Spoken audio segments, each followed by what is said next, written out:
Good morning, dear students. Today we started the numerical effects on accounting equation. As you know that yesterday we started the chapter accounting equation. Today we have seen in 5 points or 6 points that what may be the effects on accounting equation. First of all, you recall what is the basic accounting equation. Answer is all the assets will be equal to capital plus liabilities. There are different fixed assets, there are different current assets, and there are investments as the assets. There is capital as an obligation, as a liability, and there are some external liabilities.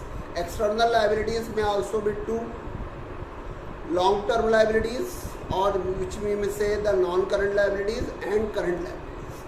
So always assets are always equal to the amount of capital and liabilities. So we have taken a question, and in that question we have started showing the effect of different transactions on that accounting equation. For example, first transaction was started business with a capital of rupees 20,000.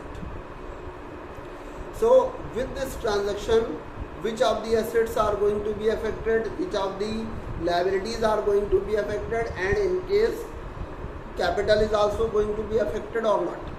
So we have seen started business with a capital of rupees 40,000. What we have done? Cash is increasing, so cash column will be plus. And on the liability side, capital column is increasing because capital is increasing. So 20,000 cash plus 20,000 capital plus, because capital as an obligation has come in the form of cash. So cash is as an asset is increasing, liability side capital is increasing. Second one was purchase goods for cash. Now our firm has purchased the goods for cash. So what will happen? Very natural, cash will decrease, and on the asset side, column of stock means the goods, column of goods means stock will increase. Cash will be less by 10,000, stock will be plus by 10,000. There will be no effect on capital column. Then next one was purchase goods on credit for 6,000. What will happen? This is the goods which is being purchased on credit. On credit means udhar. So nothing will happen to cash, but stock will increase. Stock will increase by 6,000, and one liability as a creditor will increase by 6,000. So on the liability side, creditors column will be increasing by 6,000. That is the liability is increasing.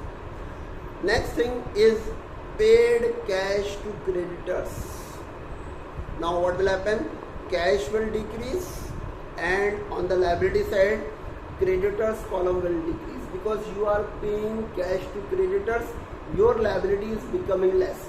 So creditors will be less by 2,000, cash will be less by 2,000. And the last transaction was purchase goods, sold goods costing rupees 4,000 it was purchase goods, sold goods costing rupees 5,000 at 8,000. We have sold the goods now. The cost of the goods is 5,000. It is being sold at 8,000. So what will happen? Cash will increase by 8,000 because cash is coming in reality as 8,000.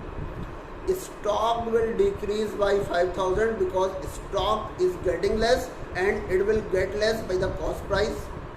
Now there is a profit of 3,000. Because it was costing rupees 5,000, it is being sold at 8,000. So there is a increase, there is a profit of 3,000. So 3,000 profit will be added in the capital, because profit belongs to the owner and it will be added in his account. So capital will be increasing by 3,000. Nothing will happen to the creditors. Now when you will total every column of asset side and liability side, both the sides still will be equal. So this is the concept of accounting equation.